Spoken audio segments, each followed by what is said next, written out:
There's a bit of revenge in today's game for Magnus Carlsen. He's playing at the Blitz Championship against Nodirbek Abdusattorov.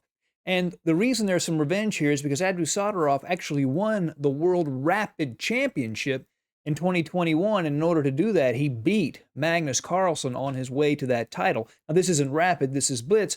And nevertheless, I'm no doubt that Magnus really wanted to win this game and sort of let Nodirbek Abdusattorov know who the boss was. Let's jump right in and see if that happened. Magnus has white, Nodirbek has black.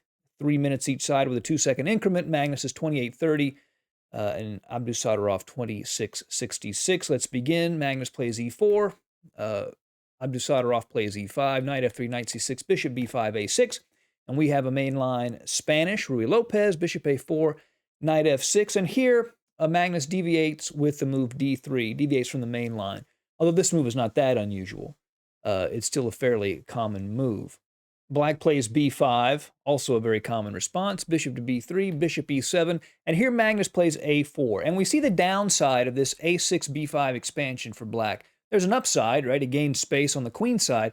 The downside is it's a little rigid, and white can take on b5 and create a target on that square. Black has three basic ways to deal with this. They can play bishop to b7, defending the rook at a8, so there's no pin down the file. They can play rook to b8, or they can play what Abdusattorov played in this game, which was b4, gaining even more space, but also weakening some squares, particularly c4. The knight at b1 can often hop into that square. Castles, castles, and knight b to d2. The knight adds to the defensive e4, and again, it can pop into c4, d6, and c3. And we see one of the advantages for white in this position is his pawns have a little more agility, a little more flexibility, while black's pawns are rigid. So he plays c3 so that he may later expand with d4. Also, he can perhaps tuck his bishop back to the c2 square at some point. Rook to b8. If that file opens, he'll be ready to pounce. Rook to e1. Knight to a5. Hits the bishop at b3, which then retreats to a2. And now c5. And black has gained a lot of space on the queen side and can be happy about that. At the same time, white may want to counterattack that, and maybe he can create a weakness in the position. d4, advancing in the center, takes on c3, takes on d4, and now this knight on a5 is a bit out of play, so black recentralizes it at c6 and puts some pressure on the pawn at d4. So here, Magnus plays a novelty. There are a number of moves here. He just jumps right ahead. He plays d5. Goes right in there, gains space, and hit the knight. The only downside, of course, is that he does block this bishop at a2 and make it a little bit worse for the moment. And the knight goes into b4. Now, this structure, like a lot of Spanish structures, transpose to King's Indian structures. And this is an example of that. You could have seen this in a King's Indian. The only difference is the bishop is at e7 instead of flying kettoed on the king side. So black is actually threatening to take that bishop. And even though that bishop is bad, it's still worth saving to have the two bishops. It can have some real value on down the line. So Magnus saves it and plays the bishop to c4. Knight to h5. Black's main source of counterplay is going to be the move f5, like in a King's Indian. And this knight also is threatening to jump into the f4 square. So Magnus plays a5, a very important move. Not only does it fix the pawn at a6 on a light square so this bishop can attack it, it prevents black from playing a5 and supporting the knight at b4. A strong move, a5. Knight to f4, jumping into that square. Knight to f1, so the knight can come back to e3. One of black's main targets here is going to be d6, and a knight on c4 directly attacks that pawn, as does a knight on f5. Bishop to g4, pinning the knight. Knight to e3, which also hits that bishop, so the bishop retreats. Now rook to a3. This rook is valuable on the third rank for defense. It can also move to b3 or c3 to attack. Queen to c7, putting some pressure on the bishop on c4. Bishop to d2, putting pressure on the knight on b4. Bishop to f3 is played first. What he's trying to do, he wants to draw the queen away from the c2 square so that the knight can move in there. And since that's such a vulnerable piece, that knight on b4, he can get rid of it like that. White could actually just take with the g-pawn, but that's way too risky. It's technically playable, but you don't want to play that way. So Magnus does take the bishop with the queen, and the knight moves into c2.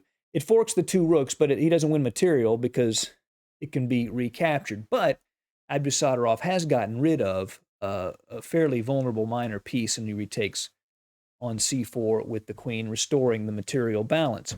The knight goes back to e3. Remember, this knight wants to be on f5 or c4 to attack that weak pawn on d6. The queen centralizes and hits the bishop on d2. The rook goes to d1, threatening a discovery by the bishop. All these little threats all the time. Queen to c5 hits the rook at a3. And now the knight goes to f5. That allows the rook to be defended by the queen. It also attacks the bishop on e7 at the same time. So black has to do something about that, and he plays the bishop to g5, helping to defend the knight. h4 hits that bishop. The bishop goes to f6. Now rook to c3. What Carlsen wants to do is push the queen away from the defensive d6. The queen is the only piece defending that pawn, so if he can push it away, then he can win the pawn.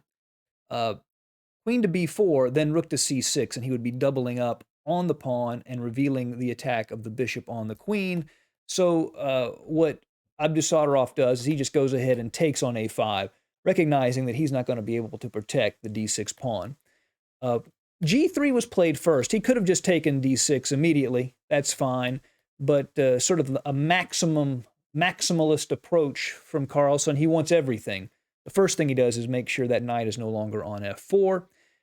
And here, basically, in order to get something, Abdusattorov goes ahead and just takes on d5 with the knight. Now, you can say, well, why not just play the knight to g6? Well, here's the reason. h5, and then the only square the knight can really go to is e7. I guess he could go to h8, but... and then in response to that, knight to h6 check.